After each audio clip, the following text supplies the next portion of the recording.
Welcome back to the show floor here at IFSEC 2016. Now, follow me because we're going to have a chat with my friends from Quantum. Obviously, video is everywhere here. I'm sure we're being watched not only by you, but also by loads and loads of other cameras here. But what happens after that video has been captured? It needs to be managed, it needs to be stored somewhere, and there are lots of different options on how intelligently to manage that storage. Here to tell me more about what Quantum is doing is my good friend Wayne Arvidson. Wayne, how are you doing? Welcome to IFSEC. Thank you.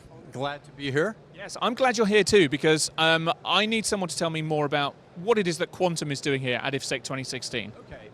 So as everybody knows, right, with high definition cameras, the amount of data being produced, right, is gone up significantly. So you're looking at almost 556 petabytes a day being created by new cameras being added into surveillance infrastructures.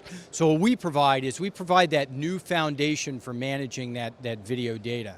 Now, you talk about a new foundation there, Wayne, but Quantum has been obviously in the storage business for an awfully long time, but specifically as well when it comes to storage and management of video assets. Tell me about that history. All right, so 19 years ago, right, we were faced with a project for the US Department of Defense where what we were trying to do is figure out how to take, it was the first high resolution satellite imagery coming, first time you could read a license plate from space. So that combined with aerial reconnaissance information and mapping data, we were combining that on the fly and pushing it down to troops in the field so they could make tactical decisions. There was no system in the world that could handle that volume, velocity, and variety of data coming in. So that's where StorNext was developed. So for 19 years, we've been managing video-based data and doing real-time analytics types of application, which is very different than what you see in the IT environment. So IT environments are very much read-focused, where in the surveillance market, you've got to be very write-focused. We're going to get techie for just a moment here. Follow me over to this wall here because Wayne's got something up which just helps to explain this a little bit better. Now, the core technology that we're talking about here is what you call StorNext, and you're on version 5 of that at the moment. But talk to me about this block here, because this is ultimately what customers buy, isn't it? Exactly, exactly. So what we do is StorNext 5 is a file system. What it does, it presents the storage up as a single drive letter. So from an accessibility perspective, right, we're dealing with security and law enforcement professionals, right, not IT professionals. They want to be able to, if I need June 12th at noon, I want to be able to just go on my VMS and find June 12th at noon. I don't want to need to know, has it been archived somewhere, has it been moved? So what we do is we present a single drive letter.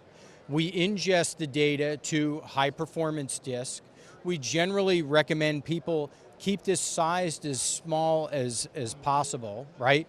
And then we've got the ability underneath the application, right, with our file system to move that data, right, based on the level of performance I'm looking for at a particular day and time. So we're talking about kind of tiered storage here, and yes, going back several generations, information lifecycle management and all of that stuff. I guess you'd be looking at SSD maybe for your high performance disk, but as a customer, you don't really need to worry about that if you're managing all of this under the covers. Exactly. What you're doing as a customer is you're looking for the total capacity you need.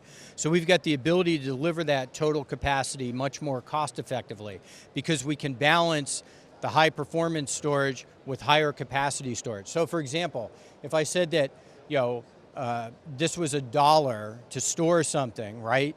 High capacity disk is somewhere around 80 cents on that dollar. Tape, file-based tape, so this acts just like a disk drive. This is like 10 cents on the dollar, and cloud's about 40 cents on the dollar. So that gives you an idea of the relative cost. But by combining that, sizing it based on where I'm at per day of retention, right?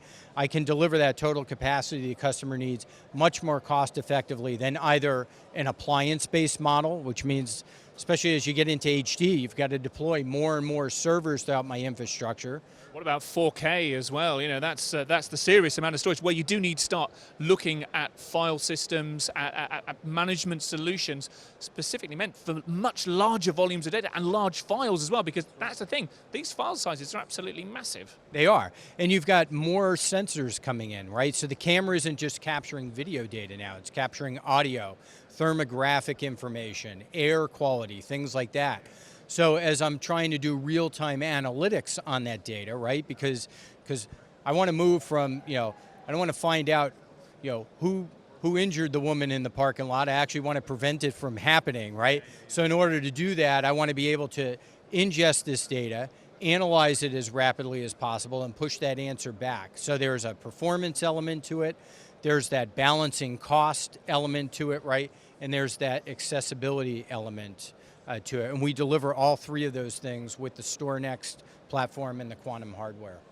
Listen, Wayne, thank you for giving us a little bit of a vision into the future there. Absolutely right. The Internet of Things, all of these sensors all over the place, capturing the data is one thing, but being able to do analytics on that is, you need a solid management system. You need a solid platform upon which to store it in order to do that analytics. Wayne, thank you very much indeed for joining us today. Hope to see you around on the show floor. Is there anything you're particularly looking forward to from being here at IFSEC 2016? Well, this has always been a great show for us. We found that the quality of the attendees that are here, we talked to a variety of customers in a lot of different, vertical markets, from transportation, higher education, airports, things like that.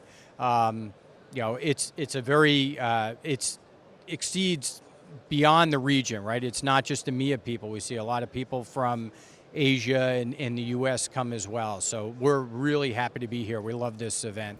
Wayne Arvidson from Quantum, thank you very much.